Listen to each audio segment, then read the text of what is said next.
5월 7일 멤버십 라이브 파트 2 이어가도록 하겠습니다.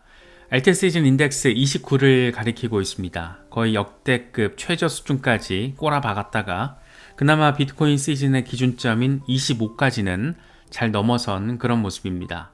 안 그래도 비트코인 반등이 나와주면서 과연 알트코인 시장 어떻게 될까 궁금하기도 하고 기대가 되기도 하고 한편으로는 또 걱정되기도 하고 여러 생각들을 가질 수 있는 그런 상황이 아닌가 싶기도 합니다.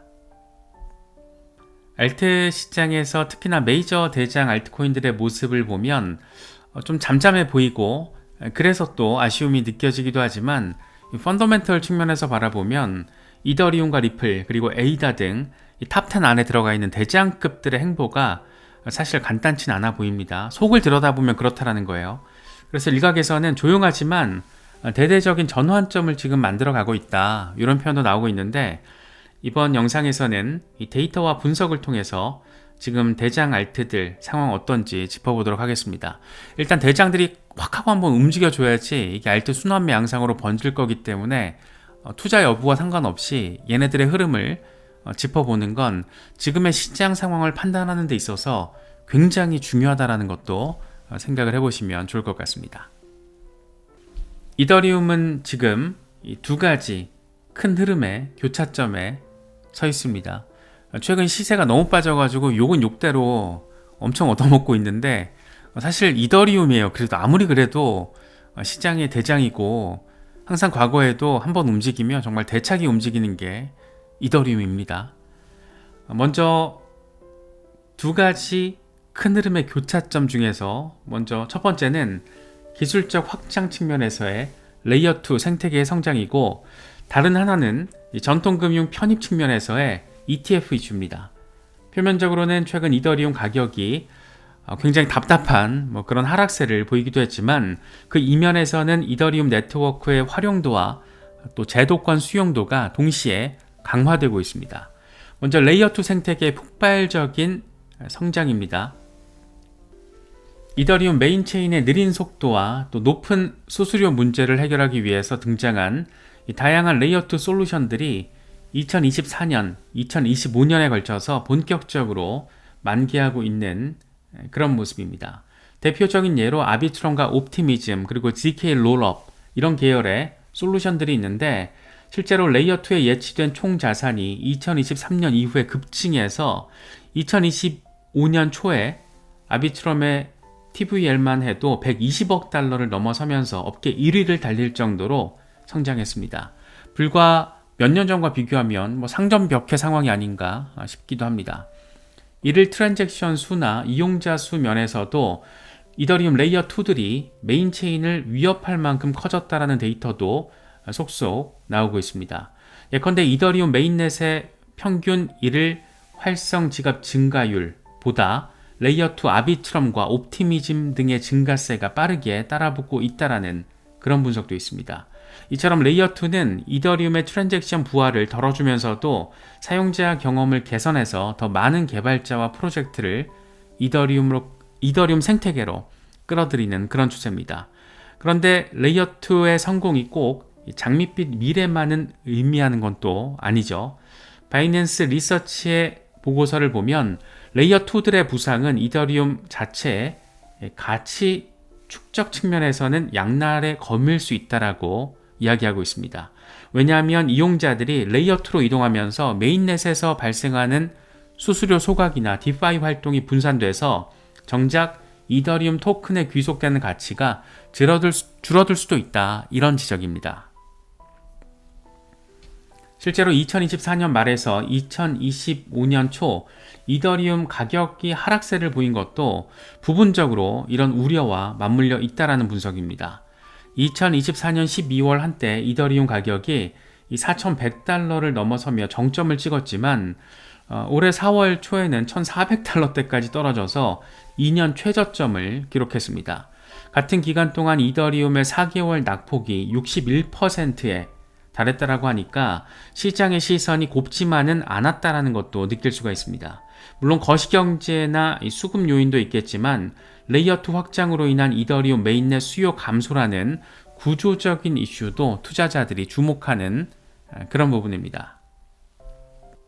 그래서 이더리움 개발자 커뮤니티는 이런 레이어 2 시대에 걸맞는 이더리움 메인넷의 역할 변화를 준비하고 있는 것 같습니다. 먼저 2023년 상반기에 상하이 업그레이드로 이 스테이킹 인출을 가능하게 해서 검증인 수가 크게 증가했습니다. 그리고 2024년 하반기에 칸쿤, 덴쿤 업그레이드를 통해서 EIP4844, 다시 말해서 블록 스페이스 도입을 통해 레이어 2 데이터 처리 효율을 높이는 개선이 적용됐습니다. 나아가서 이제 곧 단행될 팩트라 업그레이드에서는 더 많은 데이터 블록 처리 용량 증가, 그리고 스테이킹 개선이 포함돼서 레이어 2와의 연계성을 더 강화할 계획이고, 올해 말로 목표 시점이 제시된 후사카 업그레이드에서는 데이터 가용성 레이어로서 메인넷의 역할 최적화, 그리고 EVM 성능 업그레이드까지 목표로 삼고 있습니다. 한마디로 이더리움 메인넷을 레이어 2들의 든든한 뒷받침 역할로 더 진화시키면서 이더리움 토큰 가치도 지킬 수 있는 방안을 꾸준히 모색하고 있는 겁니다. 예를 들어서 레이어 2들이 이더리움에 더 많은 수수료를 지불하도록 유도하는 그런 경제 모델이나 이더리움 자체가 롤업의 거버넌스, 그리고 가스에 더 깊숙이 쓰이는 구조 등이 연구되고 있는 상황입니다. 두 번째 흐름은 ETF 승인과 제도권 편입 이슈입니다. 2023년부터 촉발된 비트코인 현물 ETF 승인 움직임이 2024년 이더리움 현물 ETF 승인으로 이어졌습니다. 실제로 SEC는 작년 7월에 승인을 했고, 블랙록, 비트와이즈, 그레이스케일 등 여러 자산운용사의 이더리움 신탁 상품들이 미국 증시에 상장됐습니다. 이건 이더리움 입장에서는 상당한 제도권 수요의 포문을 연 일대 사건입니다. 다만 출시 이후에 자금 유입 규모는 기대만큼은 미치지 못하고 있는데, 2025년 4월까지 이더리움 ETF들의 순유입 24억 달러 정도인 반면 비트코인 ETF 그리고 신탁에는 3,500억 달러 이상이 몰려 있습니다. 아직은 기관 관심이 비트코인 쏠림 현상을 보이고 있다라고 평가할 수 있는 부분이죠. 그래도 ETF 출시 소식 자체가 투자 심리를 크게 자극했던 건 분명한 사실이고, 앞서 언급했듯 2024년 말 이더리움 가격이 4,000달러를 넘는 데에는 현물 ETF 승인이 가져온 그런 역할도 큰 몫을 했다라고 바라볼 수가 있습니다. 이 제도권 머니가 들어오면 시총 2위 이더리움도 상당한 재평가를 받을 수 있다, 이런 기대감이 그래서 깔려 있는 겁니다. ETF와 관련해서 지금 주목받고 있는 건 스테이킹 이슈죠.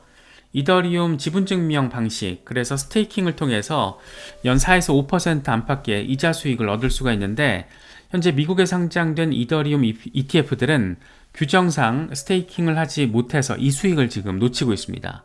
올해 들어서 자산 운용사들이 SEC에다가 줄창 얘기하고 있는 게 이 스테이킹을 허용해 달라라는 요청, 이미 여러 차례 제출이 됐고 SEC도 긍정적으로 검토를 하고 있는 분위기입니다. 2025년 4월 9일에 SEC가 이더리움 ETF에 대한 옵션 거래 허용을 신속하게 승인을 한 것도 이런 추가 기능을 인정해주는 이런 사전 정지 작업으로도 해석할 수가 있습니다. 블룸버그 분석가 분석 내용을 보면 빠르면 올해 5월, 늦어도 10월까지는 이더리움 ETF의 스테이킹 서비스가 승인될 것으로 전망이 된다, 이런 내용도 있고, 만약 이게 현실화된다라면 기관 투자자들이 ETF를 통해서도 이더리움 스테이킹 수익까지 받을 수 있게 돼서 상당한 자금 유입의 촉매제가 될 수 있다라고도 기대할 수 있는 부분입니다. 다시 말해서 이더리움 ETF가 일종의 이자 지불 자산이 돼서 매력도가 한층 더 높아질 수 있는 겁니다. 마지막으로 규제 환경 변화도 조용히 이더리움의 유리한 방향으로 흐르고 있습니다. 2025년 들어서 미국에서는 행정부 교체 등 암호화폐에 대한 SEC의 엄격한 집행 기조가 완화되고 있다는 신호가 있습니다. 실제로 2024년 대선 결과로 집권한 트럼프 행정부는 친암호화폐적인 행보를 적극적으로 보이고 있고, SEC의 지나친 규제 드라이브, 지금 사실상 사라져버렸죠. 이처럼 규제 리스크 완화 플러스 기술 스케일링 플러스 제도권 수용 확대라는 퍼즐이 맞물리면서 겉보기에는 이더리움이 굉장히 조용하고 시세가 박살난 것 같지만, 내적으로 바라봤을 때 다음 단계의 도약을 착실히 준비하고 있다, 이렇게도 평가할 수 있을 것 같습니다. 지금은 가격이 엉망이라도 다소 소강 상태를 보이고 있더라도 레이어 2를 통해서 수억 명의 사용자를 맞이할 준비를 하고서 제도권 큰손들의 길을 닦아놓은 이더리움, 앞으로 조용했던 만큼 또 강렬한 업그레이드된 존재감을 드러낼 가능성도 충분히 생각해 볼 수 있을 것 같습니다. 다음은 리플입니다. 리플은 2010년대 초부터 국경 간 결제 혁신을 내세운 그런 기업이죠. XRP를 활용해서 실시간 해외 송금 결제망을 구축했습니다. 하지만 2020년 12월 SEC와의 소송이 시작되면서 몇 년 동안 큰 제약을 받아왔습니다. 하지만 어쨌든 SEC 소송 리스크가 해소되면서 리플은 마치 날개를 단 듯이 새로운 사업 전략들을 펼치면서 기업으로서의 변신을 가속화하고 있습니다. 스테이블 코인 발행, 초대형 인수 합병, M&A 이런 두 축을 통해서 전통 금융권과의 접점을 크게 넓히는 전략적 진화가 지금 현재 진행되고 있습니다. 먼저 리플의 RLUSD, 기업용 디지털 달러 시장에 뛰어드는 무기가 됐습니다. 작년 12월에 SEC, 미국 규제 당국 승인을 받아서 RLUSD를 공식 출시했는데 1대1로 연동된 달러와 연동된 스테이블 코인으로 XRP 레저 그리고 이더리움 네트워크에서 발행이 됐습니다. RLUSD는 출범 직후에 몇몇 글로벌 거래소에 상장이 됐고 잘 유통이 되고 있고 기관 고객들을 주로 타깃으로 하는 엔터프라이즈급 스테이블 코인을 표방을 하고 있습니다. 2025년 4월 8일 굉장히 충격적인 소식이었죠. 리플 히든로드 인수를 발표하면서 시장의 주목을 받았습니다. 디지털 자산업계 사상 최대급 M&A 딜로 꼽힐 만큼 파급력 있는 소식이었습니다. 히든로드, 외환과 디지털 자산, 파생상품, 채권 등 전통과 가상자산을 아우르는 멀티 에셋 중개 그리고 청산 서비스를 제공하는 기관 대상 브로커리지로 유명합니다. 매년 3조 달러 이상의 거래를 청산하고 기관 고객만 300개가 넘는다라고 하죠. 그래서 업계에서는 가장 빠르게 성장하는 비은행권 프라임 브로커 가운데 하나로 알려져 있습니다. 리플이 이 회사를 품에 안으면서 전 세계 최초로 글로벌 멀티 자산 프라임 브로커를 보유한 크립토 기업으로 거듭이 난 겁니다. 워낙 많이 우리가 짚어봐서 이제 거의 외우실 거예요. 이번 인수의 전략적인 의미는 크게 두 가지로 나눠서 볼 수가 있습니다.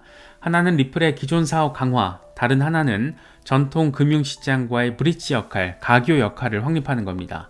먼저 기존 사업 측면을 보면 히든로드 인수를 통해서 리플의 스테이블 코인 RLUSD가 단숨에 막강한 활용처를 확보하게 됐습니다. 히든로드는 지금도 자사 프라임 브로커리지 서비스의 담보로 RLUSD를 사용하고 있는데 리플과 결합한 뒤에는 디지털 자산과 전통 시장 간 크로스 마진을 지원하는 세계 최초의 스테이블 코인으로 RLUSD를 키울 계획이라고 합니다. 쉽게 말해서 히든로드의 기관 고객들은 달러 현금을 굳이 묶어두지 않고도, 이게 중요하죠, RLUSD를 담보로 외환이나 채권 등 전통시장 거래를 할 수 있게 된다는 것을 의미합니다. RLUSD 입장에서는 진짜 실제 사용처를 확보하면서 다른 스테이블 코인들과는 차별화되는 이 프리미엄급 스테이블 코인으로 도약할 수 있는 발판을 얻게 되는 겁니다. 또 XRP 레저도 히든로드의 사후 거래 청산망에 도입돼서 기존의 전통 방식으로 이틀 이상 걸리던 거래 결제를 블록체인 위에서, 그러니까 XRP 레저 위에서 몇 초 만에 완료할 수 있도록 할 그럴 계획입니다.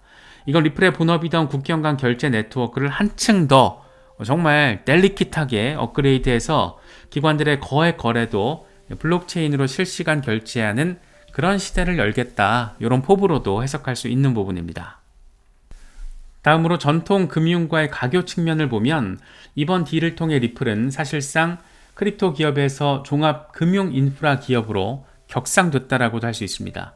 히든로드 자체가 기존 금융권의 신뢰와 규모를 갖춘 인프라이기 때문에 이걸 인수한 리플은 이제 월가의 대형 프라임 브로커들과 어깨를 나란히 하면서 기관 대상으로 서비스를 제공할 수 있게 되는 겁니다.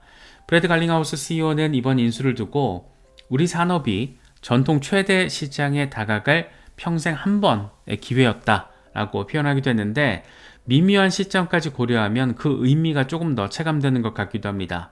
특히나 미국 규제 환경이 변화하면서 수년 동안 암호화폐를 옥죄했던 전 SEC의 집행기조가 막을 내리고 암호화폐의 친화적인 움직임이 나타난 그런 시점이기 때문입니다. 실제로 리플은 SEC와의 소송을 잘 마무리 지었고 미국 의회도 스테이블코인 법제화를 논의하며 은행 등 전통 금융기관의 진입기를 모색하고 있습니다. 이런 규제 불확실성 해소의 훈풍이 불자마자 리플이 초대형 M&A로 공격적인 경영에 나선 것은 오랫동안 숨죽여온 리플에게 지금이 기회다 이런 판단이 섰기 때문일 겁니다. 그래서 정리하면 리플은 오랜 침체기를 딛고 지금 현재 종합 금융 플랫폼으로의 변모를 꾀하고 있습니다. 자사 스테이블코인 RLUSD를 통해서 달러 유동성 시장에 진출하고 히든로드 인수로 기관급 종합거래 서비스를 직접 제공하고 XRP와 XRP 레저로 결제 인프라 고도화까지 관통하는 그런 그림입니다. 이걸 지금 전통시장에서 싹 다 헤쳐먹고 있는 게 어디다? JP모건이다. 그래서 이런 변화들도 상당히 긍정적으로 바라볼 수밖에 없고 이런 전략적인 변화는 궁극적으로 XRP 수요 기반 확대 그리고 생태계 강화로 이어질 수가 있어서 정말 오랫동안 소송 리스크로 침체됐던 XRP 홀더들에게는 새로운 기대감을 심어주고 있는 그런 모습입니다. 마지막으로 살펴볼 주인공은 에이다 카르다노입니다. 오랫동안 저희 채널 구독해주신 구독자분이 에이다에 대한 분석을 요청하셔서 에이다를 가져와 봤습니다. 에이다는 한때 이더리움 킬러라는 별칭을 강조하면서 2017년 등장했지만 개발 로드맵을 너무너무 착실하게 밟느라 눈에 띄는 성과를 빨리빨리 내지는 못했습니다. 이 빠른 실용화보다는 느리더라도 견고한 연구 개발에 집중하는 그런 뭐랄까 아카데믹한 접근 방식 때문에 기술은 좋은데 눈에 띄는 게 별로 없다 이런 비판도 사실 있긴 합니다. 하지만 2024년에서 2025년 카르다노 생태계는 드디어 그 오랜 담금질의 성과를 이제 보이고 있습니다. 핵심은 기술적 진보와 외부로의 확장 이 두 갈래입니다. 조용하지만 의미 있는 변화들이 에이다 커뮤니티 안에서 잇따르고 있고 외부 기관과 시장에서도 서서히 에이다의 가치를 인정하려는 듯한 그런 분위기도 감지되고 있습니다.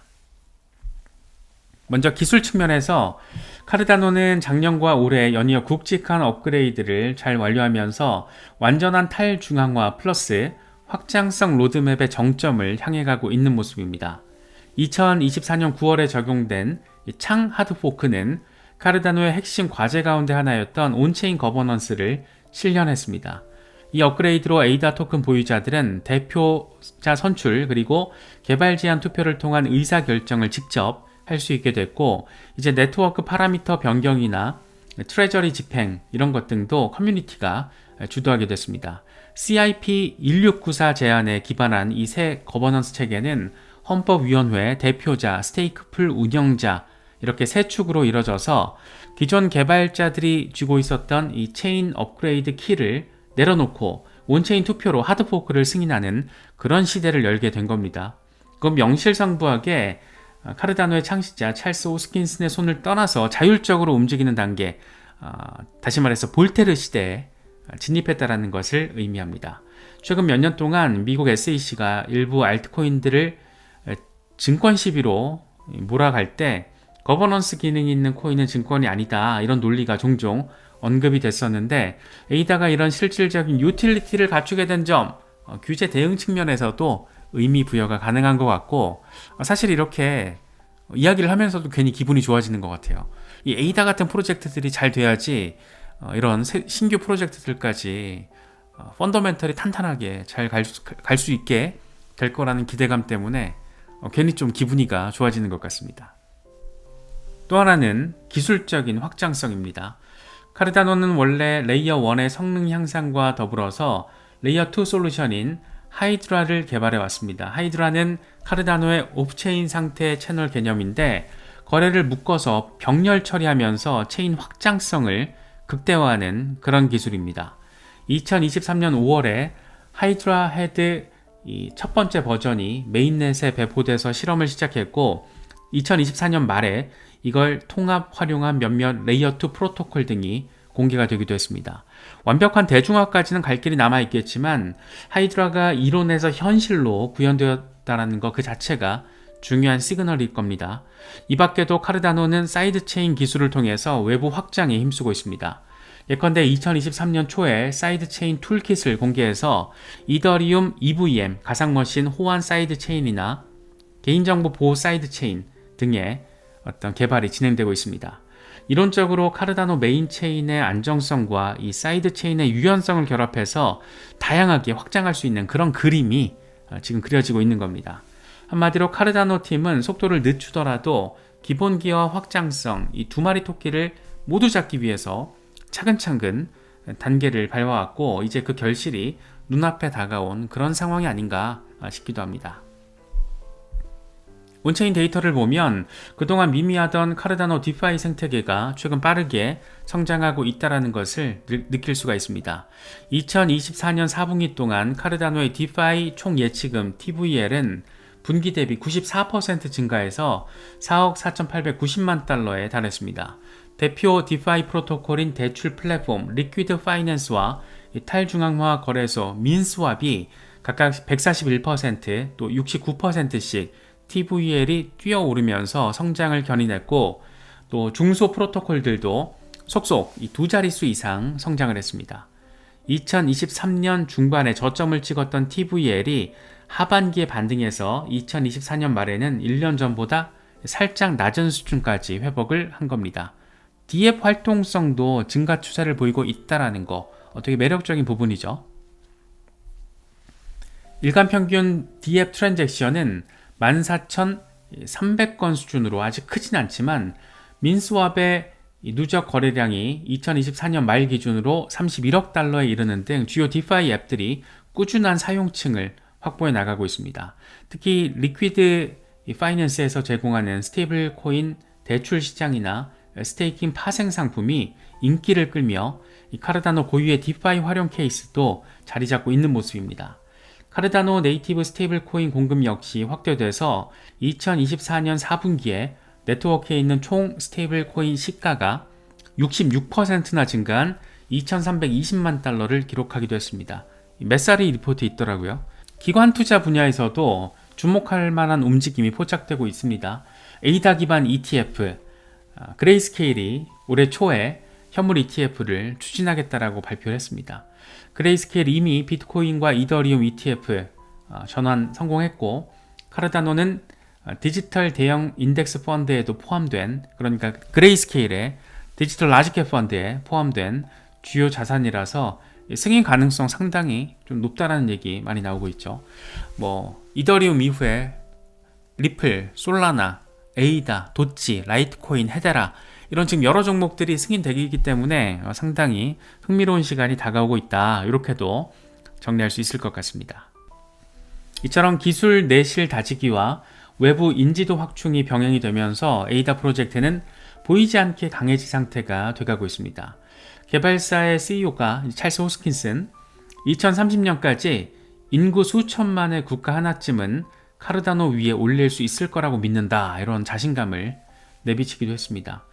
실제로 카르다노는 아프리카 등 개발도상국에서 신원 인증, 교육 기록, 국토 대장 이런 블록체인 인프라로 채택되려는 움직임도 있습니다. 예를 들어서 에티오피아 발음이 꼬이네요. 에티오피아 교육부와 추진했던 학생 500만 명의 블록체인 학사관리 프로젝트. 이거 벌써 몇 년 됐죠? 이거 저번 사이클 얘기니까 이게 이름이 아프리카 스페셜. 상당히 인상적이었는데 이게 에이다 기반이었고 다국적 비영리 조직들과 협력한 아프리카 농업 공급망 추적 등이 대표적 예입니다. 이러한 실제 사용 사례는 지금 당장 가격 펌핑을 불러오진 않지만 조용히 카르다노를 실질적인 유용성 있는 플랫폼으로 거듭나게 만드는 밑거름이 되고 있습니다. 종합하면 에이다는 2025년 현재 기술적으로 가장 완성도 높은 상태로 접어들고 있는 것 같고 외부로부터도 신뢰도 역시 상승하고 있는 그런 모습입니다.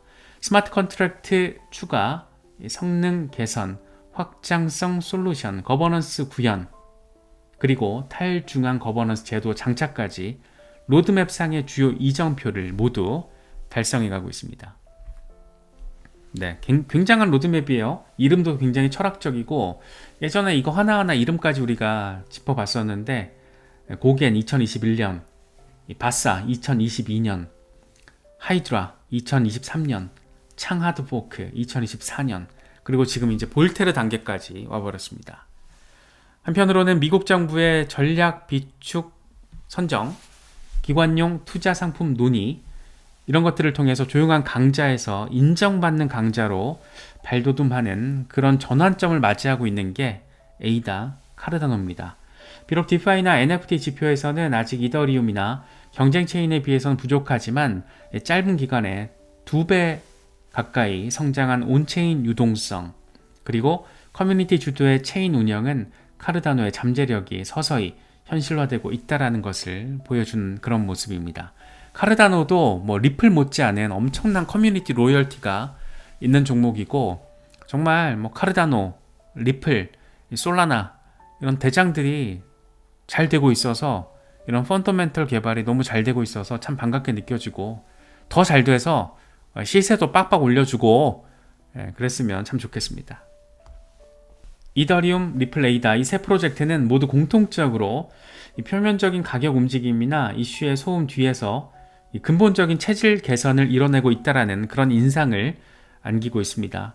이처럼 겉은 조용하지만 속은 뜨거운 변화들이 모여서 알트코인 시장 전체로 보면 다음 상승 사이클의 씨앗이 되는 겁니다. 알트 시즌의 포문이니까.